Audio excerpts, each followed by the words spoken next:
sudah dikenal sejak zaman para raja suci atau Shenhuang. Raja suci agama Konghucu atau Lujiao antara lain Yao Sun, Xiaoyu, Shangtang, Wenwang, Wuwang, Zhu. Pertama kali mereka nginjakan melalui kapal kan, lewat kapal. Tuh ya mungkin dia kita nggak tahu turun dari mana itu kan, nggak tahu juga kita dulu kan Balikpapan mungkin ya kan. Setelah itu ini belum dibangun kelenteng ini, mereka taruh di rumah itu. Nah Kak Iwan itu yang bekas kebakaran itu, nah yang di sini, di situ dulu. Setelah itu mereka cari hari yang bagus mau untuk mendirikan kelenteng ini pada tahun 1903 ya kan. 03 sudah itu ya mereka minta izin juga lah ya kan, oleh dulu kan mungkin Raja Kutai loh, karena kan ini kan tempatnya Raja Kutai kan. Pada tahun 1903 belum rampung kelenteng ini kan, yang membangunkan cari sumbangan dulu lah ya kan. Setelah cari sumbangan kan mereka terputus gitu, yang manukannya kan telah dipanggil Sang Pencipta gitu loh. Terus dibangun oleh dekade kedua oleh Margatsen gitu loh, Margatan. Jadi berdiri kelenteng ini pada tahun 1905. Jadi kayak bersamaan kayak orang datang Konghucu ke sini sekalian bangun kelenteng gitu ya? Iya. Mereka kan membawa patung kan dulu kan, membawa patung-patung itu kan dari Cina semua dulu. Patung yang di depan itu kayak Yang di dalam itu. di dalam.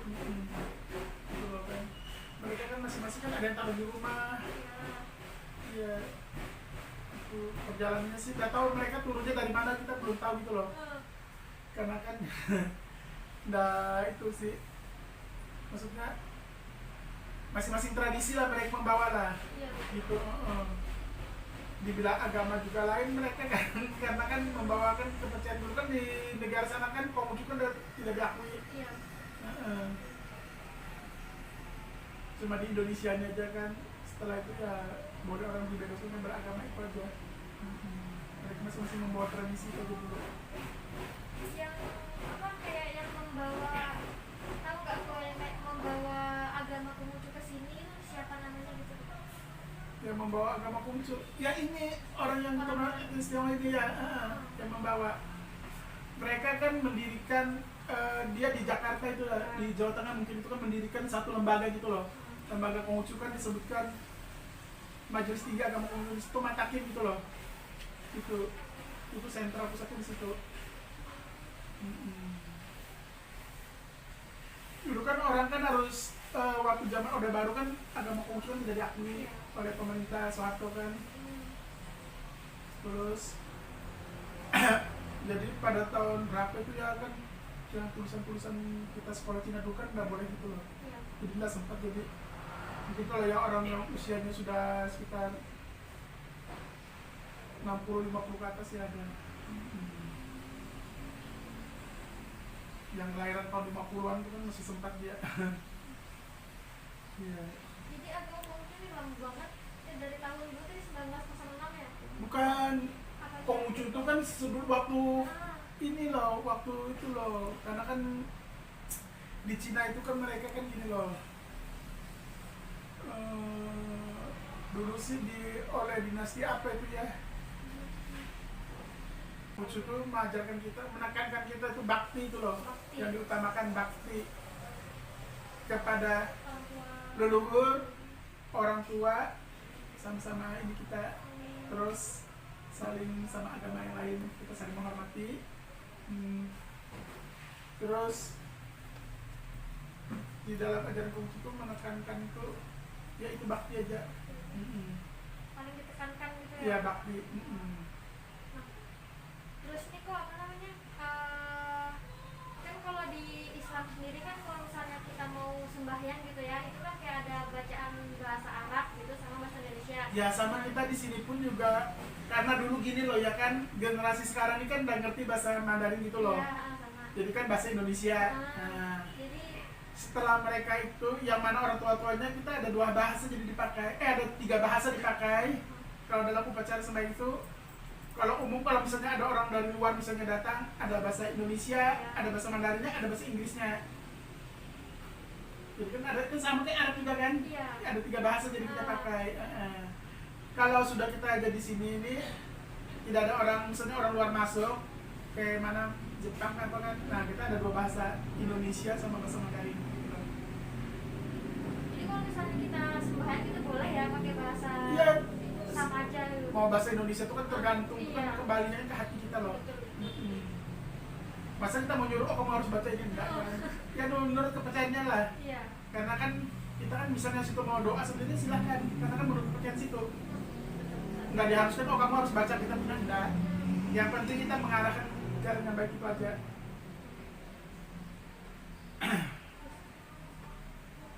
Di sini tadi ya diskusi apa nih? Tadi sudah perbedaan agama tadi sudah ya. Terus tuh dalam Islam kan ada doa tadi sudah. Itu lagi kok yang menurut Arti apa nih diskriminasi sebelumnya harus sudah tadi? Arti bunga dan makanan. ya. Kalau makanan ini kan cuma satu urusan kita aja loh. Kan dari agama kan enggak, menyuruh pun tidak, melarang pun tidak, tergantung dari hati kita. Kembalinya kan yang penting itu doanya. Iya. Yang dikhususkan kan doanya. Kalau makannya kan cuma satu urusan kita aja. Kalau persembahan bunga itu kan supaya kita kan ya kelahiran kita gini kan supaya bunga itu kan manukan kan supaya harum gitu loh. Kita manukan bunga berarti kan bisa mendapatkan ya rupa kita yang gimana. Kalau misalnya mengisi itu kan untuk kita supaya terang di jalan untuk ditanya. Terus jadi gini kok, saya mau nanya nih kok, kan diterimanya agama Konghucu di Indonesia itu kan ada peran terus dari presiden Gus Dur, juga. iya. Itu tanggapan dari ada juga dari agama lain tuh kita nggak tahu gitu. Ya sih, gitu loh. Kalau mereka masih menganut kepercayaan di sini, ya pasti mereka datang. Biar agama Islam pun misalnya kan mau dia demo agama apapun silahkan. Kan namanya kita kan saling menghormati gitu loh antara agama, tidak membedakan suku dan ras kan gitu. Mereka menurut kepercayaan doanya sendiri, kita menurut dengan keyakinan doa kita sendiri gitu loh. Kan Tuhan itu kan tahu dia apa yang kita utarakan di dalam hati kita tuh pasti dia tahu. Maksud dari itu kan pasti tahu tujuan. Karena kita saking kita menghormati aja dengan antara satu agama kan. Karena kan dari itu kan berbeda bahasa kan. Dari ucapannya tadi kan manusia yang disembah Tuhan cuma satu, itu juga yang ditujukan satu. Kan ada yang bahasa Arab, ada yang bahasa itu Indonesia, ada yang bahasa India, ada yang bahasa itu kan masing-masing dari kita lah kembalinya. Intinya yang penting gini, kita harus tulus, betul-betul kita berdoa dengan kusuk itu loh. Tidak boleh menduakan. Karena kan sang pencipta itu kan tidak terlihat kan, tidak berwujud ya. Kalau yang di dalam ini kan, kenapa orang menyembah patung itu kan cuma satu simbolis saja. Satu simbolis saja. Kita tidak menyembah patungnya, tapi wujud yang ada di dalam patung itu, roh yang ada di dalam patung itu. Karena dia kan dia pun juga manusia, karena dia semasa hidupnya dia berbuat baik, makanya akan dihormati orang gitu loh dia. Berupa ini kan kita kan ibarat kita mengirim surat tuh nah, kan untuk doa, mengirim doa lah. Jadi kan ngembulnya asap itu kan, ibarat asap itu ibaratnya kita melapor gitu lah ya kan kepada sang kita kan. Nah itu. Ini kan cuma satu simbol saja kan. Karena kan kita harus betul, makanya kita membawa dengan tercampur dengan tradisi gitu loh. Kan ada agama, ada tradisi gitu, jadi kan seiring dan sejalan gitu loh. Kita tidak bisa membedakan, sama kan Islam kan mengikuti kebudayaan Hindu kan masih ada itu, ya itu sama juga gitu loh. Kan agama kan tidak menyuruhkan, Iya. tapi karena adat, jadi kita harus ikuti jalannya. Mau ngikuti pun boleh, tidak ngikuti pun juga tidak apa-apa. Tapi karena sudah kebiasaan kita ini ya kita harus itu. Itu aja. Kalau itu kok patung-patung yang di depan itu maksudnya dipajang? Ini bangunan benar-benar nggak dirubah ya.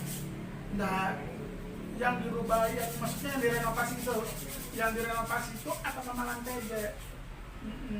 Kalau yang bangunan begininya itu tetap dari dulu.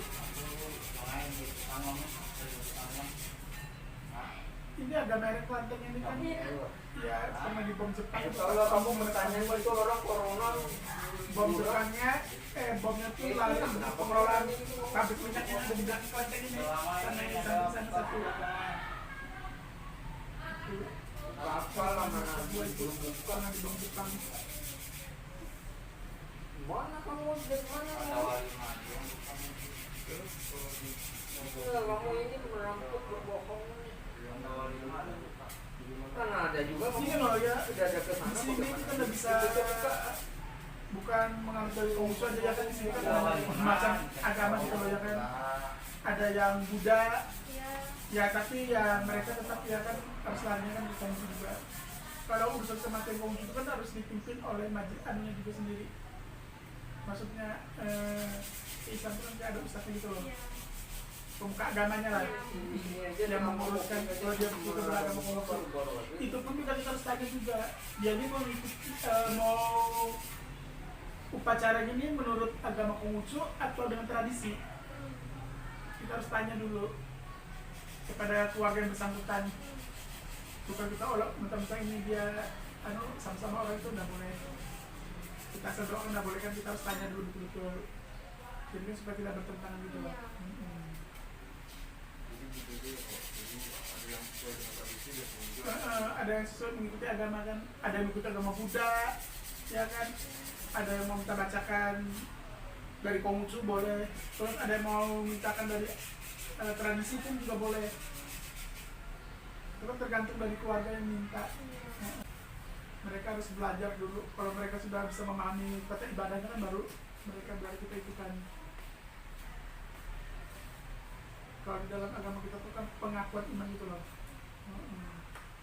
Pengakuan iman tuh betul-betul dia sungguh-sungguh dia satu yang dia pegang, tidak ada bercabang gitu loh.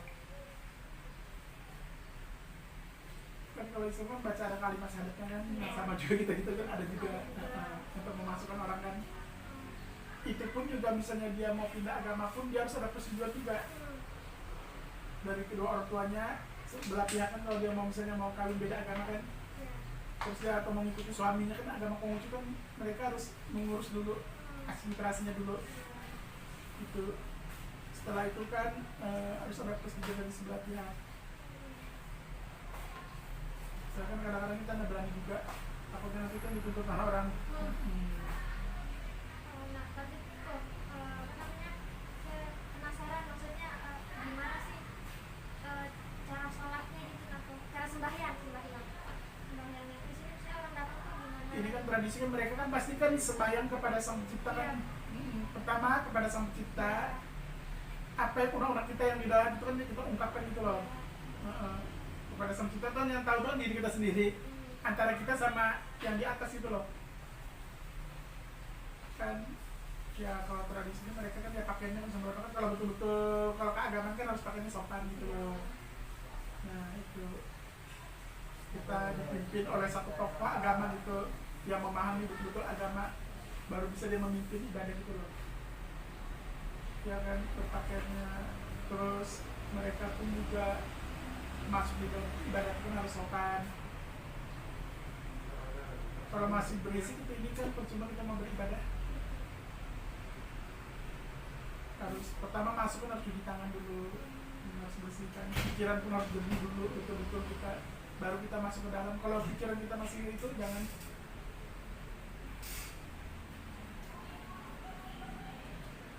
sama ya. Iya kurang. Juga wudhu, Iya, cuci tangan. iya membersihkan pikiran hatinya lah.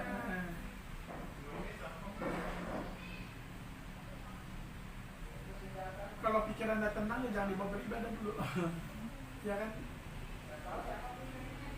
Intinya tuh di sini tuh kita betul-betul harus kusuk doanya. Kamu mau bahasa apapun, mau bahasa suku kamu Jawa kah, mau bahasa Bugis kah, mau bahasa apa tuh, semua tuh Tuhan tuh pokoknya tahu lah semua dalam bahasa itu. Mau bahasa Indonesia kah, mau bahasa apa pokoknya. Tapi kita tidak boleh tergantung kepada permintaan, loh. Ya kan? Kalau kita cuma berminta tapi tidak berusaha kan percuma. Kebanyakan kan orang kan contohnya aja gini loh, mereka di sini doanya tidak terkabulkan pasti kan mereka tidak agama. Apa dia sakit kan tidak, itu berarti kan pengimanannya kurang. Kadang-kadang pengimanannya kurang.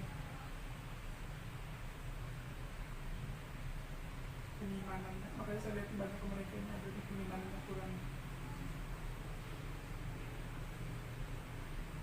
Bedanya zaman dulu dengan sekarang soal Mereka zaman dulu itu ya gini ya, mereka tuh menekankan tuh tradisinya yang lebih kuat daripada keagamaannya. Daripada keagamaannya, mereka kuat tuh di tradisi daripada keagamaan. Mereka tuh menekankan tuh di tradisinya itu. Kalau orang dulu itu sebelum agama masuk kan mereka menekankan tradisi gitu. Masing-masing suku kan membawa tradisi kan masing-masing kan.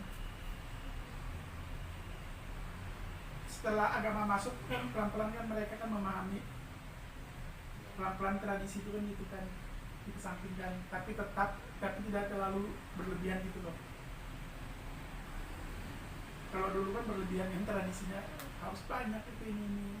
Sekarang kan mereka sudah memahami agama, ya agak dikurangi kan. Kalau kita akan menyiapkan sesaji yang terlalu banyak itu kan banjir, orang bilang kan lebih bagus kan disediakan ke orang yang lebih membutuhkan itu loh. Itu kalau sudah agama masuk daripada kita mengucu. Yang penting tuh ada gitu loh, kita siapkan sesaji itu jangan terlalu berlebihan. Kan lebih bagus kan kita sumbang ke panti miskin.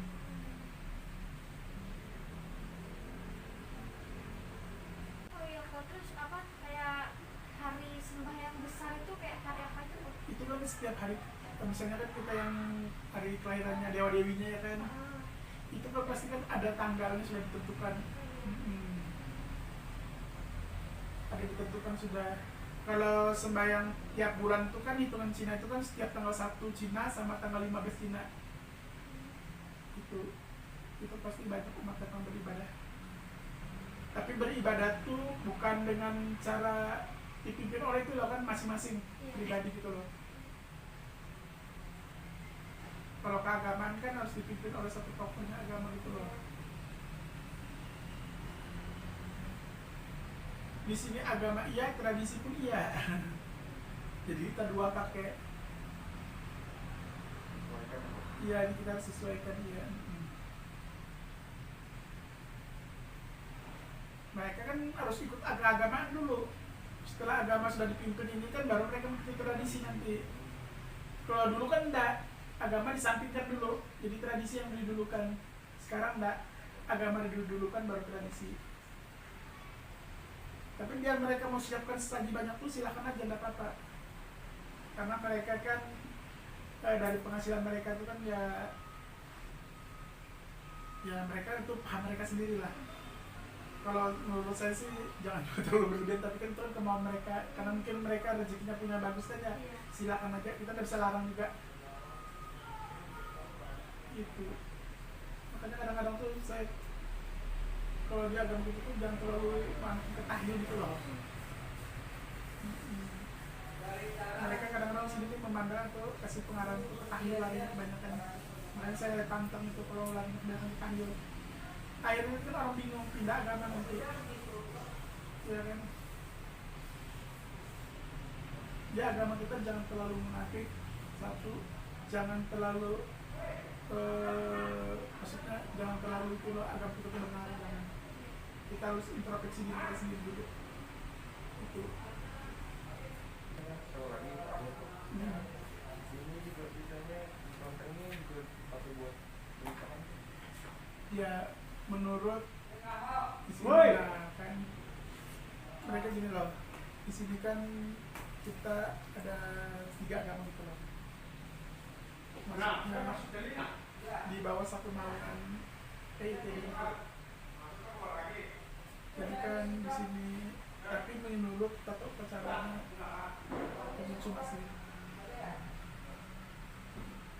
di sini di bawah naungan PIT itu ada 3 agama itu Buddha, Konghucu, Taoisme.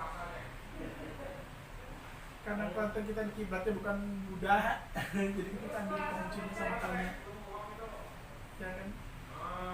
Karena dulu waktu zaman dulu itu gara-gara Orde Baru dulu mau itu Kelantan ini, makanya kita di bawah naungan itu loh. Ada orang kawin satu PIT pasang. itu. Beres bos. Kalau Anda kan Kelantan itu sudah, karena kan dulu kan belum diakui kan. Bodoh tas kan apa aja? Kayak ada itu di situ ya. Itu. Jadi kan kita di sini di bawah 3 payung masing-masing mempunyai majelis gitu loh. Kalau pemberkatan pernikahan itu mereka ya menurut aturan di Kelenteng ini, iya. Kalau menurut Konghucu kan harus betul-betul dia menjalankan gitu loh. Ya kan, bukan asal-asalan gitu loh. Ya kan, itu untuk seumur hidup. Kesatu kan untuk meneruskan garis keturunan kita, ya kan. Kedua kan yang istri pun juga kan pasti kan ada undang-undangnya kita dalam perkawinan itu, ada hukum dari agamanya kan ada, setiap agama pasti ada kan, brejengannya pasti ada lah. Kadang-kadang orang di sini juga ya masih sebagian masih ada tradisi juga lah. Jadi kita ya maklum aja. Kalau betul-betul kan mereka kan sebelum itu harus latihan dulu. Mereka itu harus belajar dulu. Kalau mereka sudah belajar sudah itu baru kita sana. Setiap agama kan ada peraturannya kan, bukan asal-asalan gitu. Kalau di sini kan masih belum